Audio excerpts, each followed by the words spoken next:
how do we take this technology forward so that it's actually a solution to something and not just basically an answer looking for a question. Silicon Valley didn't start out by churning out these mega companies, unicorns and decacorns immediately, but they also started from the garage. If you had been 10 years ago saying then that one of the coolest satellite companies is a Finnish company, I think you were kind of like that one-way trip to a mental hospital. People would have thought that you're just completely out of your mind. Welcome to the Lab to Market Leadership Podcast. Too many advanced science and engineering companies fail to deliver their innovations from the lab to the market. We're on a mission to change that. My name is Chris Reichhelm, and I'm the founder and CEO of Deep Tech Leaders. Each week, we speak with some of the world's leading entrepreneurs, investors, corporates, and policymakers about what it takes to succeed on the lab to market journey. Join us.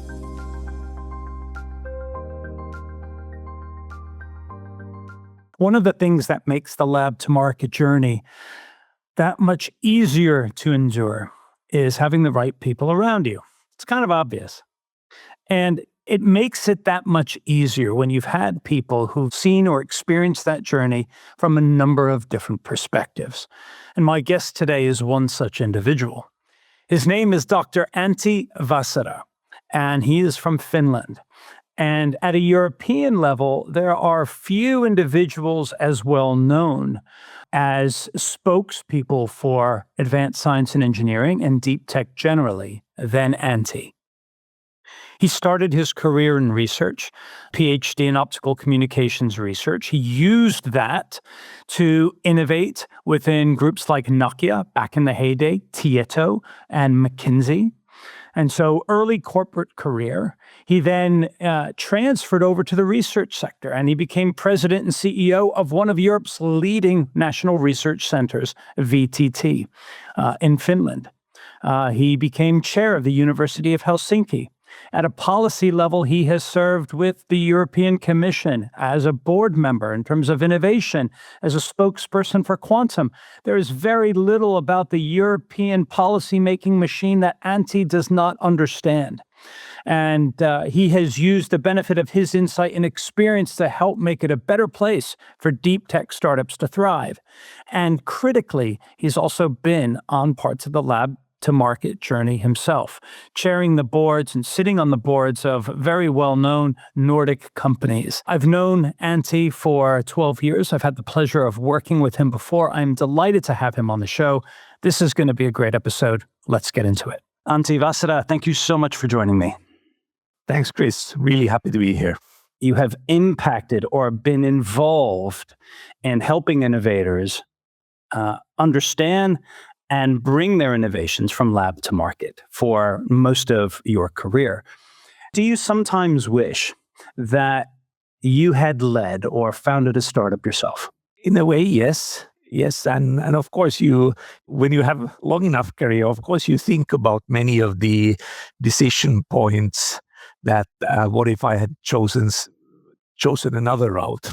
When I was doing my PhD at the university here in Finland, my professor was very much urging me to go to the US. So he was introducing me to a professor in Stanford, a professor in USC. And I was thinking, no, okay, I can do it in Finland. So why bother? And now I'm thinking that, oh, wow, I could have gone to Stanford or I could have gone to USC. So, of course, you think about that. And also many times about that, of course, I should have founded a company earlier or gone into something like that, but I can still do that. And now what I'm doing is actually getting me involved there. So my grandfather started still a completely new career when he retired at an age close to 70. So I have lots of time still to do all kinds of things. So I'm looking forward rather than reminiscing about the past.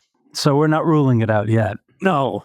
That's great. And I think in a way that I'm very much now involved in doing those things, but in a different type of role. So I'm getting a feel for that now, and then I'm getting into that scene now, which is fun. Absolutely. I want to start out and talk a little bit about your time at VTT.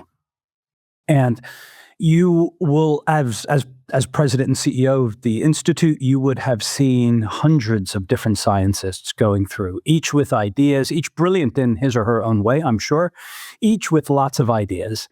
What actually distinguishes a researcher who can become a real founder from those, with all that entails, and probably included in that, a real founder who is likely to have success from those who are perhaps less likely to have success. Is there anything about that, in other words, that's identifiable early on?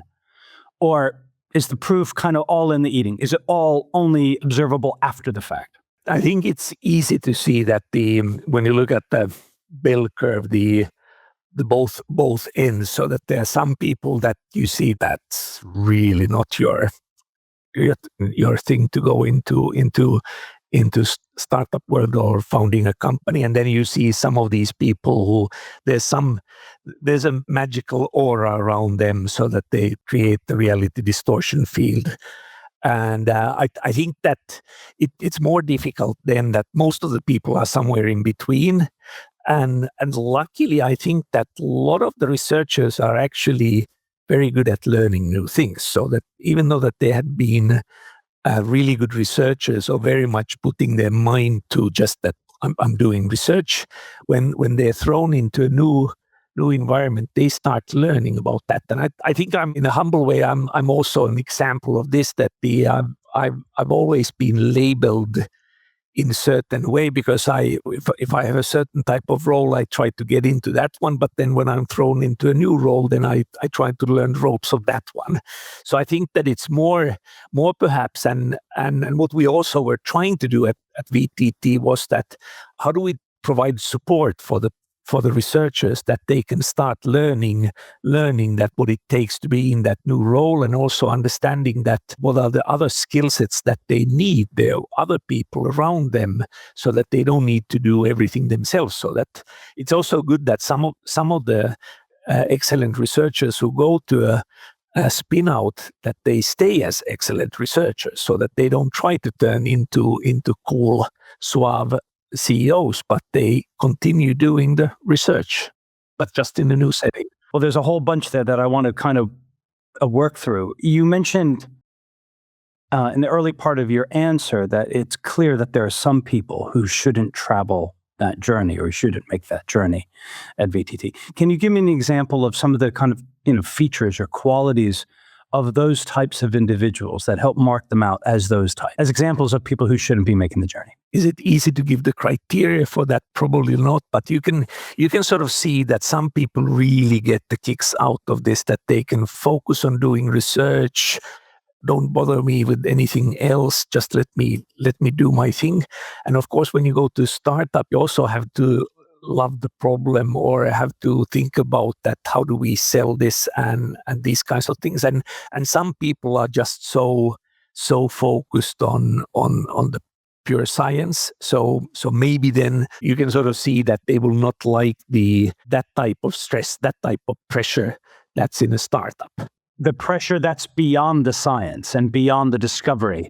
Exactly, that's what I mean. And because obviously when you're a leading scientist, or you're really into doing difficult things, there's of course a lot of stress and pressure there, but they can handle, you can see that they can handle that one. But then in startups, you have to start worrying about tons of other things as well. And maybe that's not suited for everybody. Are there some examples of spinouts from VTT that are really good examples for you? And it seems that VTT recently has been extremely active. I don't know if it's just a function of me looking at or paying much closer attention to what VTT has been doing over the last couple of years, but it certainly in the last 10 years seems to have increased its output significantly. A much stronger focus, particularly in advanced compute, but in all kinds of areas. But we've seen a lot happening in quantum, for example, and advanced compute. Are there examples of companies that have spun out in the last few years that you think, look, here's some really good examples of things, of what we should be aiming for as research and technology organizations, generally speaking? It is true that VTT, sort of the spin-out momentum has been building up over the years. I joined VTT in 2015, and there had already been spinouts before my time. I think that both VTT as an organization has learned better how to enable that, but also then I think that the researchers themselves have also noticed that this is a viable career path, and also both in Europe but also in Finland, that it has become much more. There's much more attention also that we want to create spinouts out of science or technology, so that it's more sort of an acceptable area. But then thinking about that, why there are more now coming, it's also this, that we also tried to instill this thinking that when what sets apart an RTO like VTT is that even though that there is cutting edge science being done there, or cutting edge technology, there should also be at least thinking in the back that, okay, where's the application? Why would somebody be interested in this kind of thing? And how do we take this technology forward so that it's actually a solution to something and not just basically an answer looking for a question? And when you get that mindset also into research and to that kind of work, it's a much easier and natural step then also to start thinking about that, hey, I could actually spin this out and become the founder. So also VTT as an organization also matured in a sense, understanding that some of the technologies are basically have taken the path all the way then that how much we can do in just doing it as a research, so that they should become commercial entities. I think that it has been an evolution more than a revolution, but also I think that as an organization, what you also see in the Finnish deep tech scene, that there are sort of certain steps that you have to go as a community then that you mature. Like also Silicon Valley didn't start out by churning out these mega companies, unicorns and decacorns immediately, but they also started from the garages. Our garage has been the universities and organizations like VTT, but hey, there can be many different ways how to do it. Let's take one that we work with that I know well, IQM, that spun out of VTT. I wonder if it takes a successful group, a group that has scaled successfully, that is commercial, that in this case is about to go public. It's for others within the RTO to look at and say, okay, now I'm prepared to listen to all of this advice and really absorb it and take it in, because I can see what can happen if you do. Here's a real life example. We know some of these people because they were at VTT at one point, or Aalto University or wherever, but they were kind of in the vicinity, they're in the community, and we can see what happens if you're thinking about these things. And that looks like a really exciting journey. In that sense also, if we think about IQM, it is a really great example in the sense that there's the very, very long heritage of doing research in superconducting technologies. First started at what's nowadays called Aalto University. Then they needed help then to start manufacturing some of those superconducting circuits. So VTT got involved, and that work continued actually for quite a long time.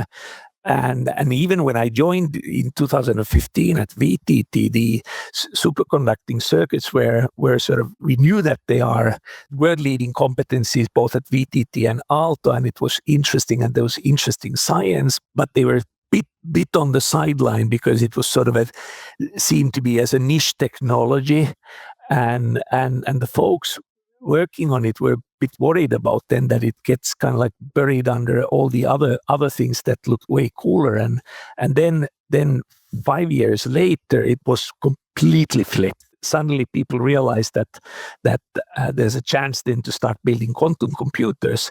But I think that also, and now they can correct me if I might be completely wrong, but I also think that the original idea was that they would be more working on the sort of the tool side, but then started thinking then that, hey, maybe we can build a full stack and build a quantum computer, and then comes in this, that the Finnish government gave VTT the money to go and buy a quantum computer, and IQM got selected for that, so that it also helped accelerate. So in that sense, also, if you look at that whole story, it's in one way it shows that how complex and how much things have to evolve into the right spot.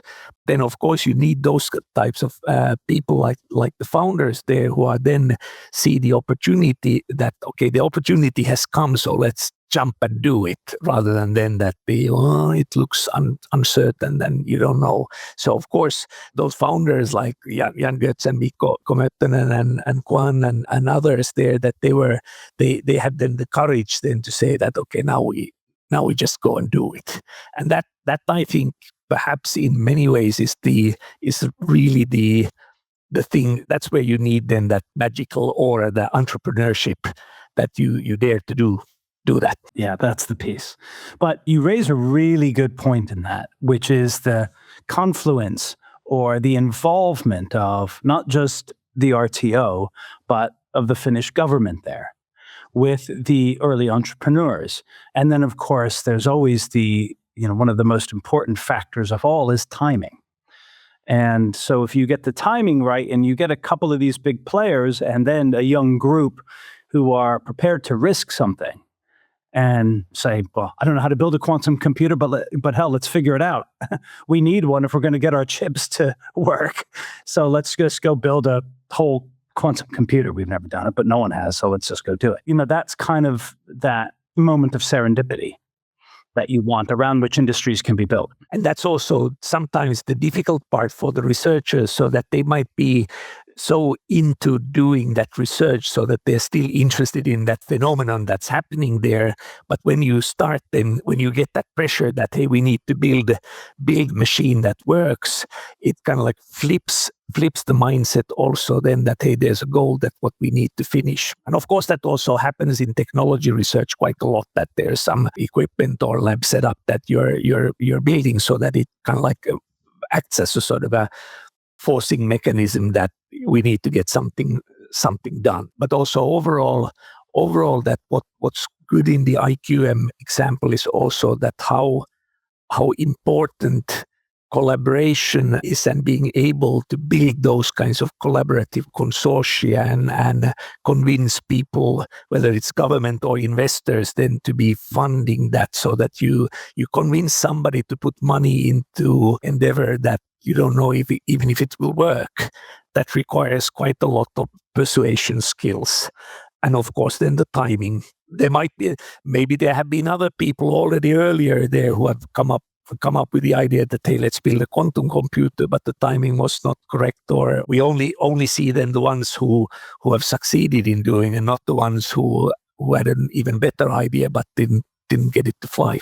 Yeah, that's right. This discussion raises a good point around, I think, the role of RTOs. And I'm curious a little bit about what you feel the true role of a research and technology organization is at the moment of Spinout.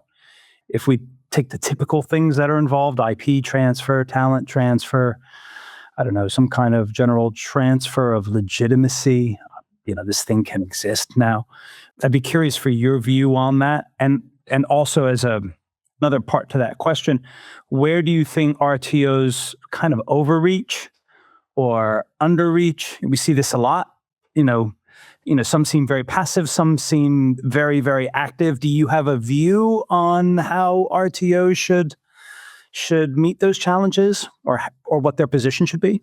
At least I think that they are underreaching if they're only thinking about the IP transfer. So I think that there's a lot of this thinking then that there's some sort of a technology transfer office or sort of then that it's all about IP licensing, and also in Finland there have been these waves of excitement that, hey, let's go and license IPR from the universities or even from Nokia. There was a discussion, but that's such a small part in many ways about then creating a Spinout. It's of course an essential piece there, but still there's so many other things. But I think that also for RTOs, it is important to be thinking about sort of the whole sort of life cycle, and also that we were lucky in the sense at VTT that our owner, the Finnish government, the Ministry of Economic Affairs, they actually set a target that they want, that the key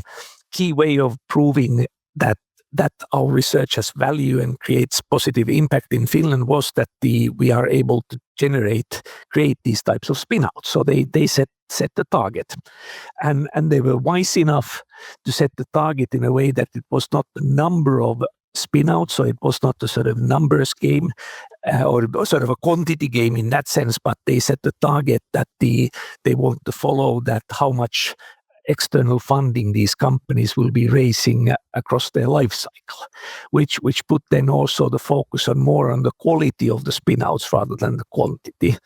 And that led, we set up our own incubator at VTT Launchpad, that started then helping those that once the research groups had made a decision that there was some innovation or set of IP that could be licensed then to this spinout, then the founder team, the technical founder team could join Launchpad, where they then started getting help in finding co-founders, finding the commercial people, testing it with customers, how to create a business plan and how to present it then to the investors and all those kinds of things, so that in that sense the RTO involvement there and the ambition level is much.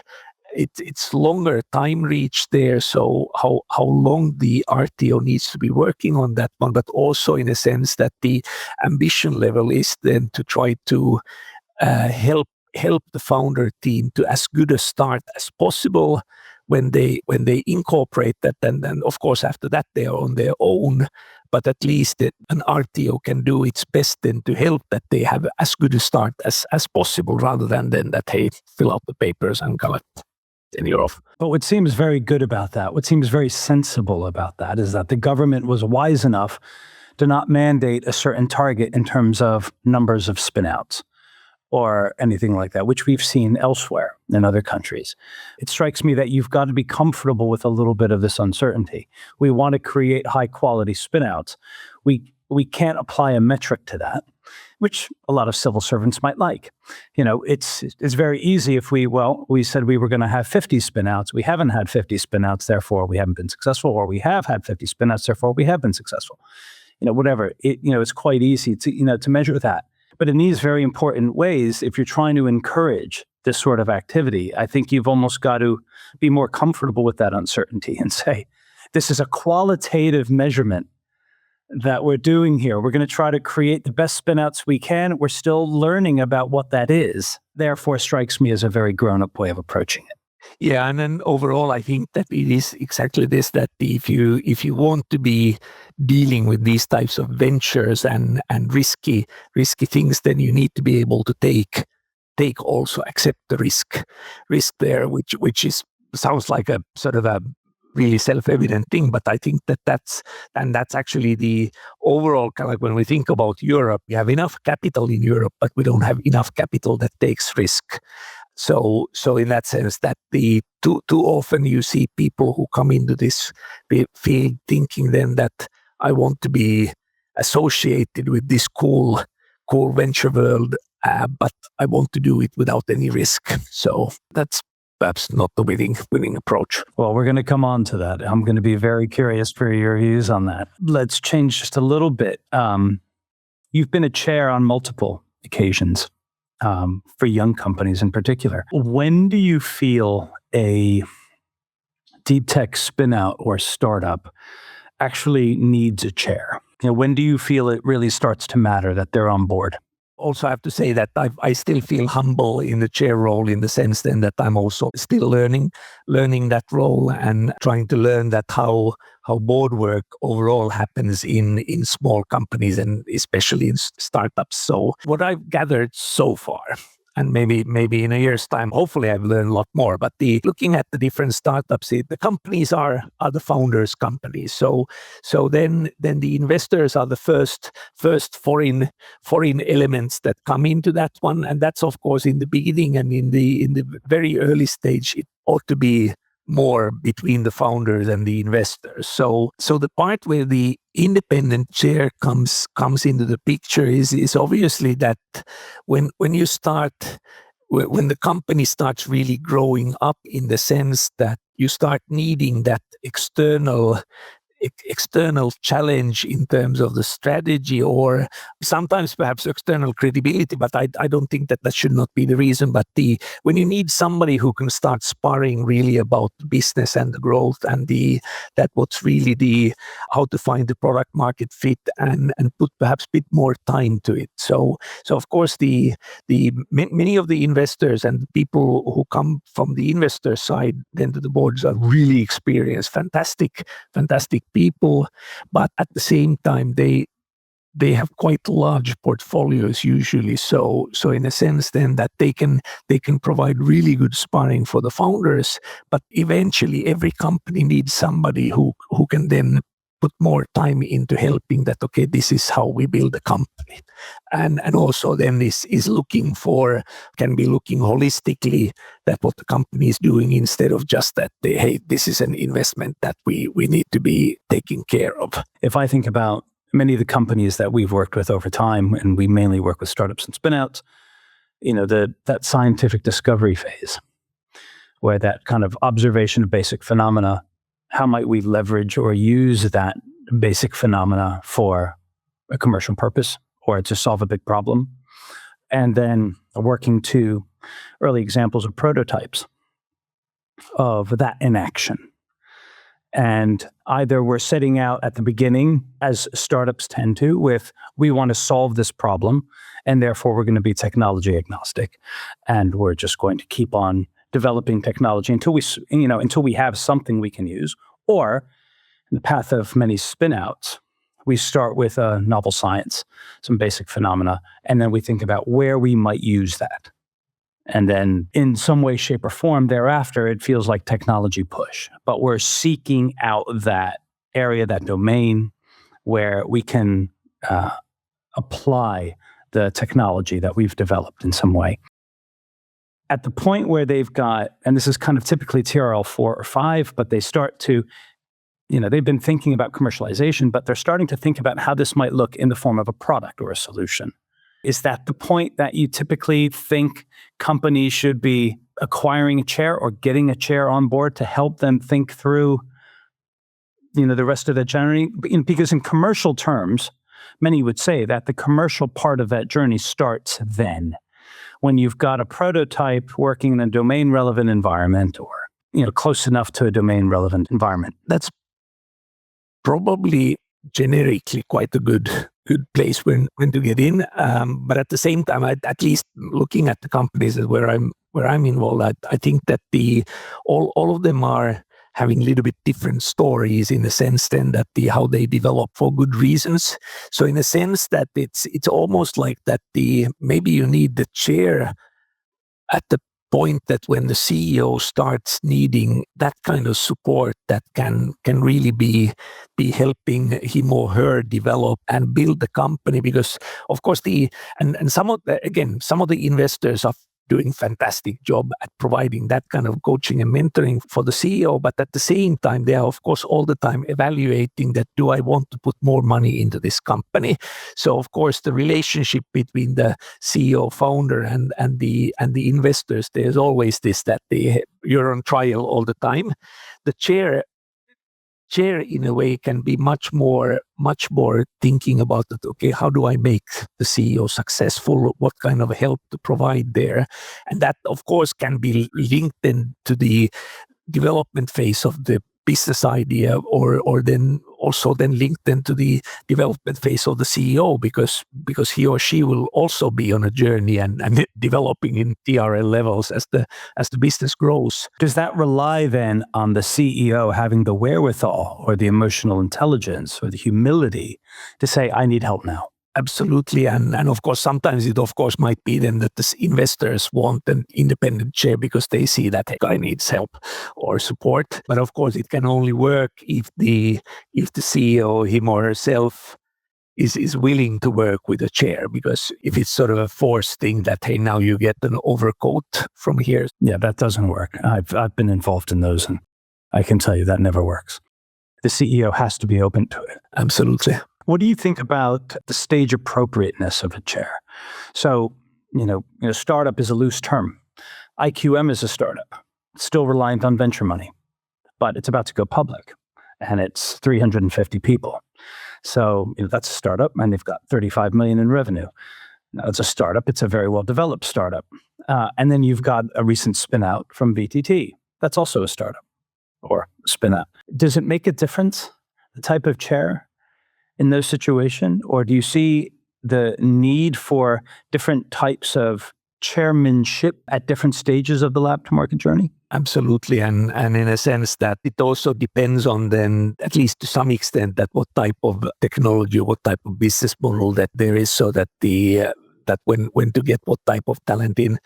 There's I don't think it's translated yet into other languages, but there's now in Finland one of the most famous venture fund investors, Timo Ahopelto and Jyri Engelström, wrote this book on the sort of the startup guidebook for aspiring entrepreneurs and likes, and one of their recommendations there is that don't get to your board these old corporate mummies like the Egyptian mummies, and of course that I'm probably a living example what they meant, that in a sense that corporate mummy, but I still think that every startup needs to be thinking about them, that who they need on their board, who they need as a chair of the board at different stages. So of course, like also the people that you have working for the company may need to change as the company evolves.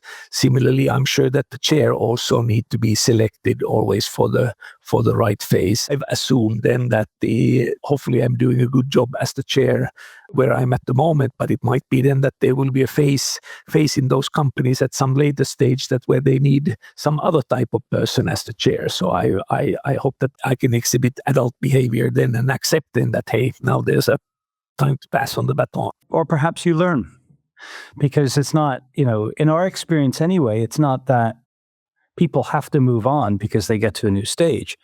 It's that the type of leadership needs to evolve, within every function. And so, to the point you made very early on in our discussion around that capacity to learn as perhaps being a distinguishing feature of really good entrepreneurs. And I agree with you wholeheartedly on that. I think that capacity to absorb information intellectually and emotionally quickly and apply it is a mark of really good entrepreneurs, or people who can evolve on the lab to market journey.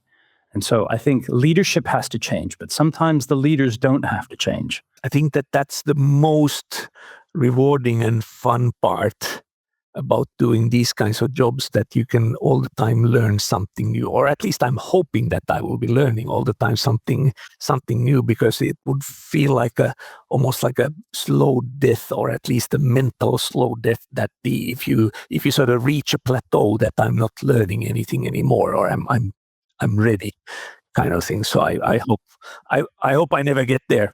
No.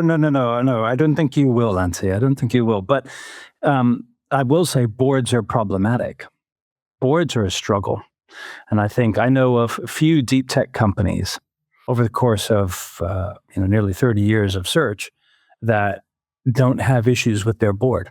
And I think boards by their nature are difficult to get right.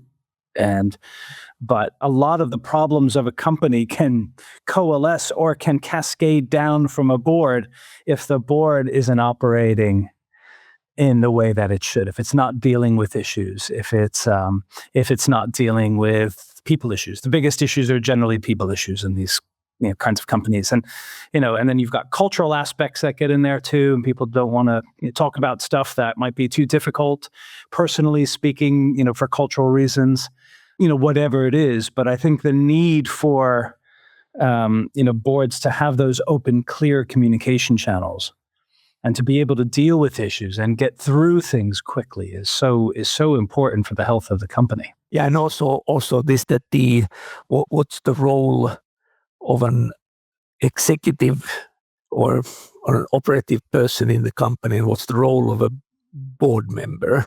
I've been on boards now for more than 25 years, and I think that I have a hard time learning then that how important it is that you as a board member, you're not trying to do the job of the operative managers, and even when you think that you're not doing that, then that if you're too forcefully pushing your own ideas versus then that asking questions or challenging, then that how much actually damage you cause there, and especially when you go to small startups, I think it's even more important there that you let the founders or whomever is managing the company then really do their job, and you're there to support them so that you don't get too much involved. And I think sometimes also perhaps the startups also want the board members to get deeply involved there, and everybody should resist that in my opinion. There's one, I know that many startup CEOs, many deep tech startup CEOs fear being undermined by their chair, or they fear the pressure of the board. And this is with young people who are founder CEOs for the first time. And I've seen it just as pronounced with more mature executives too, that they just don't want someone watching over their shoulder. It feels like they don't have freedom. It feels like they've got parents again. They're just not happy with it. Is there a way of doing this role that you have learned so far where you create the relationship without them feeling like they're being undermined? There's a sort of this trust building that takes time. Sometimes it happens really quickly. Sometimes it takes more time. But I think, how do you create the feeling then that everybody's, the board, the founders, the company, everybody's on the same team? I think that there's a lot of this feeling, and perhaps it's more in the bigger companies, that the board is there to control or judge that is the management doing a good job, and this overall this kind of like feeling that it's the board hires or fires the CEO, and we're watching you that you perform, and if you don't perform, then you're out.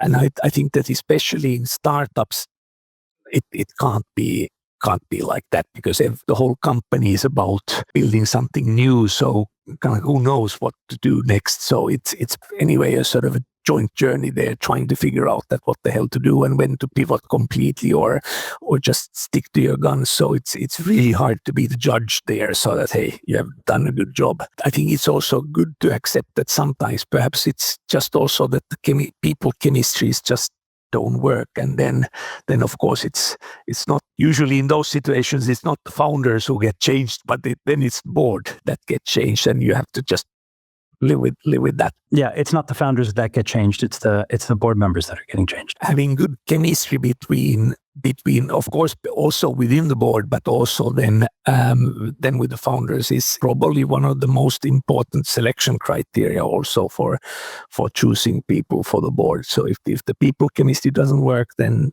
I don't think there's very good chance of success.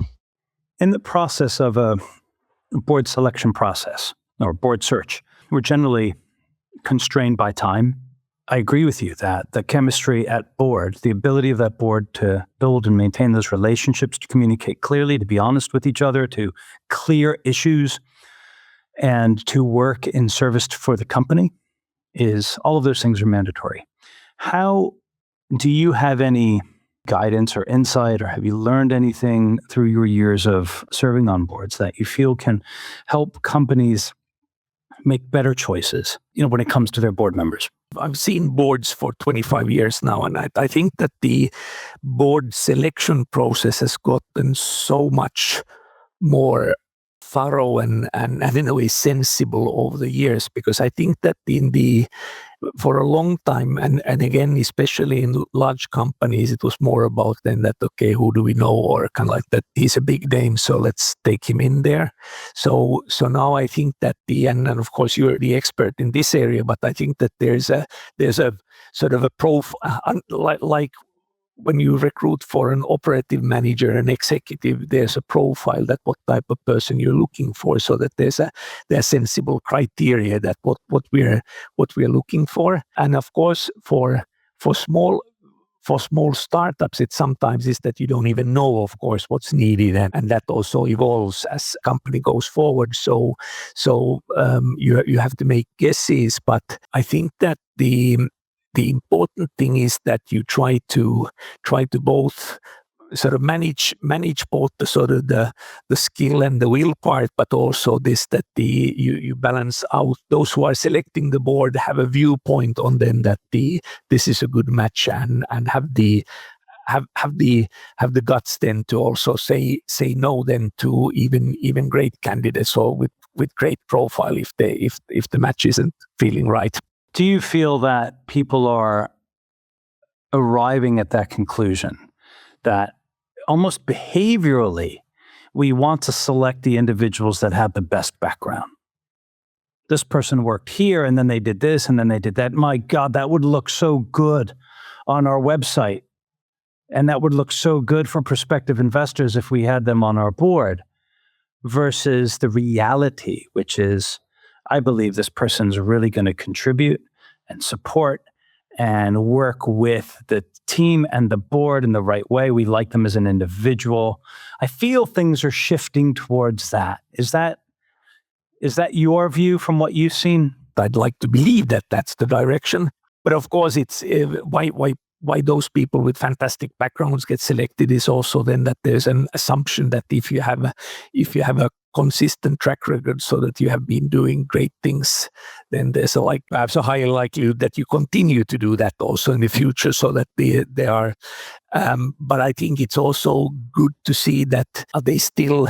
You can sense that then when talking to them, that are they willing to really work, or are they just there to lend their name for the use of the company? And I think that that's the part that has to be assessed by talking then to the individual. Absolutely.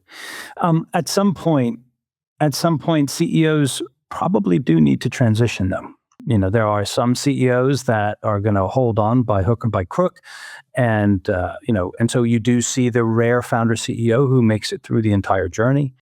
But most individuals will generally come to the end of their tenure at a particular point. How do you manage CEO transitions? Let's see, I haven't lived through any transition like that yet in a chair role. What would I think about this? That of course, in the large companies, it's usually thought about, or that the CEO has the 100% trust of the board until he or she doesn't, and then kind of off he or she goes. But I think that in the startups, I would not do it that way unless there's a sort of a huge some real issue there. So I think that it has to be really a sort of a common journey between the board and the CEO, so that there's an understanding that, hey, what this company needs, where we want to be going, and then have an open dialogue with the CEO that, hey, if there starts to be a sort of a disconnect between that what the company needs. So at least I hope that if and when that becomes relevant, then that I would be able to have that transparent, good dialogue early on with the CEO, so that he or she starts to notice also this, that, hey, maybe I could do something different here and learn new things, or then that maybe I better stick then to some other role at the company and let's find a new one. I've of course seen from the side these kinds of transitions, and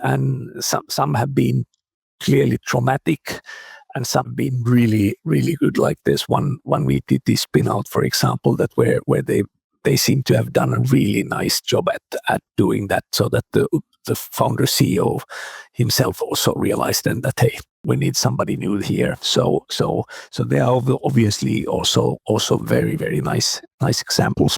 Let's zoom out a little bit and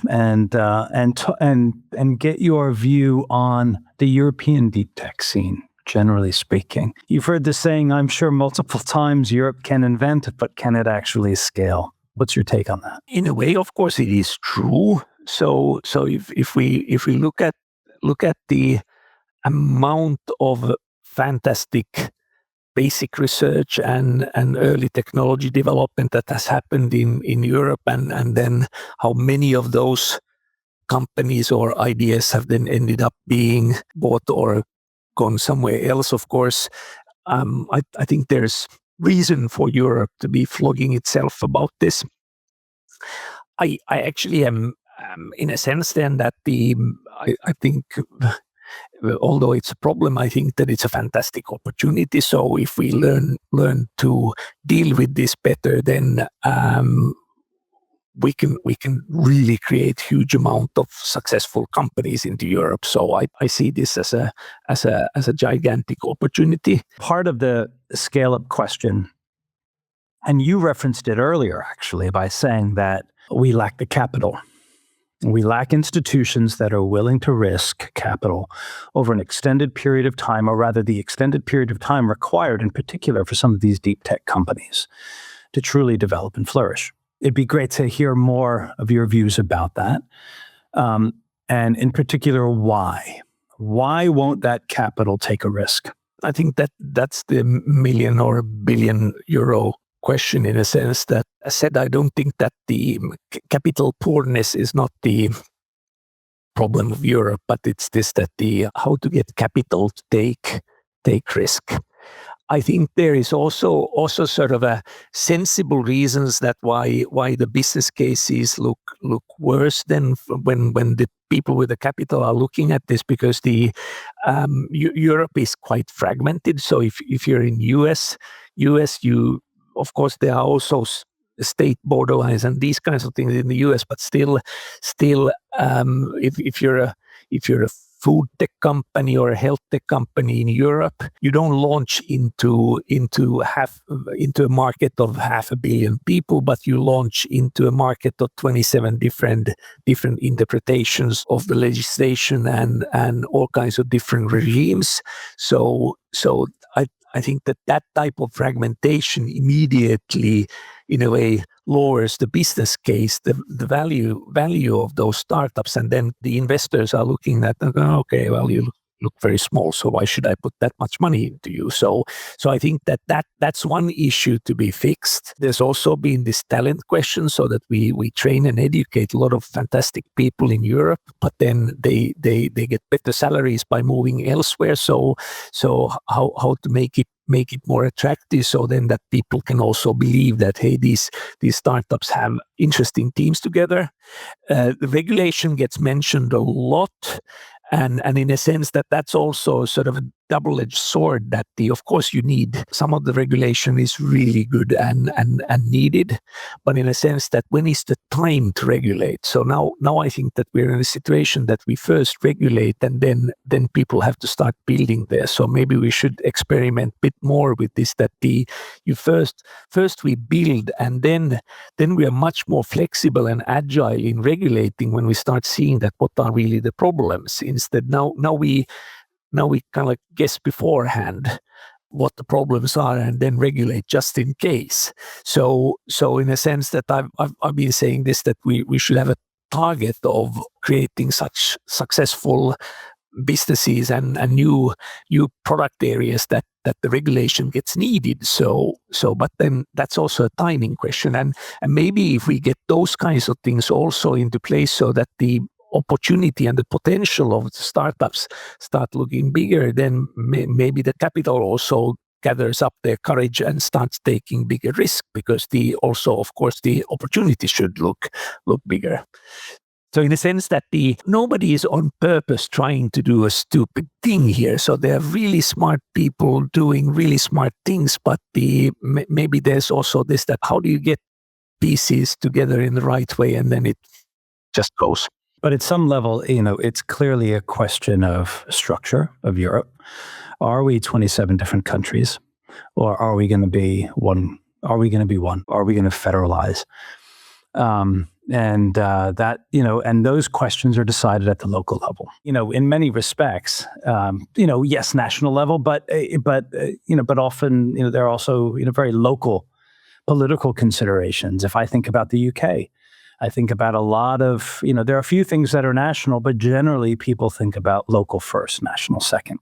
And people that are interested in the topics we're discussing are thinking of, okay, what kind of country should we be? We should be a country or we should be a region like Europe with a big common market and the foundation to grow wonderful, highly innovative, advanced science and engineering companies that can do good. And we should have some regulation, because regulation by and large is a good thing. But to your very good point, we shouldn't, we have to, balance that out with also, the need for scale. And we want to encourage the growth of these companies. But then at a local level, you're going to go, well, I don't want to share a table with these guys over here, and we've never liked them, and I don't want to be spending for the Southern Europeans, and I don't want to be bailing out these people over here, and we get into all of these questions again.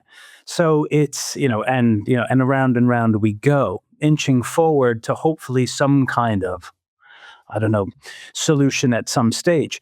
Is this, and there's a question at the end of my rambling, I promise, but is this kind of a generational thing? Do you think that, the young people coming up now are going to be the generation that fix this? Is this something that your generation or my generation can fix? It doesn't seem like it. Is it something that the younger people will see and think, you know what, those old ties, that old way of seeing the world, we don't recognize that anymore? Is that where the answer lies? Or is it more drastic? Is it when we're faced with a war, which is not out of the bound of a possibility these days, but when the war comes much closer to home than just the Ukraine, will that finally change behavior? I have on my reading list now this book called Crisis Engineering, and it's apparently saying that nothing gets changed without the crisis. So maybe that's the solution. But in a sense that it would be nice to fix some of these things without a huge crisis. But maybe human nature is such that you need this. Like we noticed that how much got done with when COVID hit, but then in many of these areas we flipped back, or kind of like then that the not being able to then carry through with some of those changes. So, but I think that it's also this, that whether we need to go federal in EU or still something else. I think that we can still also try to progress some things without going too federal. Like for example, this, that I don't, and of course I'm not the finance guy, but I don't understand that why we can't have a European NASDAQ, for example. I don't particularly care that if I'm buying a share in some company, whether it's the Helsinki Stock Exchange or the Paris or Madrid. Doesn't matter to me. I think many countries suffer with this, then that there's the liquidity pool and all these things are so small, and so that there could be these things that where we really understand that working together gives much better result for everybody. And of course it requires the political will, and the political will comes if the voters share that. So maybe these are the things that we need to just continue pushing and explaining that, and making the positive impact better visible. I still think that we have gotten all the time better in the past 10 years, for example, on these things, and it takes perhaps longer time than it should, but still, as long as we're moving in the right direction, then at least we're making progress. So we'll have to see. But I agree with you. I think in the last decade we have made progress, and I think some of that has been born of crisis. And even here in Finland, which is a small country and small market, if you look at how many deep tech related companies we have now, and many of these things that have happened in 10 years, and like we have now number of these space companies like ICEYE, and if you had been 10 years ago saying then that one of the coolest satellite companies is a Finnish company, I think you kind of like that been a one-way trip to a mental hospital then, so that the people would have thought that you're just completely out of your mind. So there are changes, and also in the AI side now there are a lot of really interesting AI companies across Europe, and these hubs that where stuff is happening. Like if you look at Sweden and AI, then it's a really exciting story. There's no doubt. I think 10, 15 years ago, we were wondering if any tech company could actually scale in Europe. And now we know, of course, they can. And we've got some wonderfully scaled tech companies. Now we're talking about, can we scale deep tech in the way? So we have made an enormous amount of progress, to your very good point there. And so and so on the broader political questions, we may not have to go that far. But of course, time is always there. Time is always applying pressure on us. And it's how much further could we go in certain situations? But maybe that's just the nature of life. Maybe we have to keep inching forward. We have to keep doing what we can. We have to keep working, applying pressure in the right areas. And it's also that economics is basically psychology. So in that sense, that I think that one of the areas that where the Americans perform so much better is that there is this much more sort of a go get them attitude, and in here we start analyzing and telling that all the things that are wrong. So I think that we should also kind of like a little bit change the mood here and talk about those things that are going really well. I think you're right. The U.S. has a sense of who it is, of what it is. That's being called into question right now, obviously, with everything that, we're not going through a good period of our history, that's for sure. But the U.S. has nevertheless always had a vision of what it is. Americans are not they're, it's more of an idea. It's more of something you kind of aspire to, as opposed to a particular type of people. It's people that embrace that ideal, and they come from all over the world, but they're just people who want to embrace that ideal. Europe doesn't have that. It's and I think if Europe ever had that, Europe would have the kind of extraordinary success that America has had too. I think everything's more difficult. You've just got these histories. You've got these incredible histories. These very different cultures.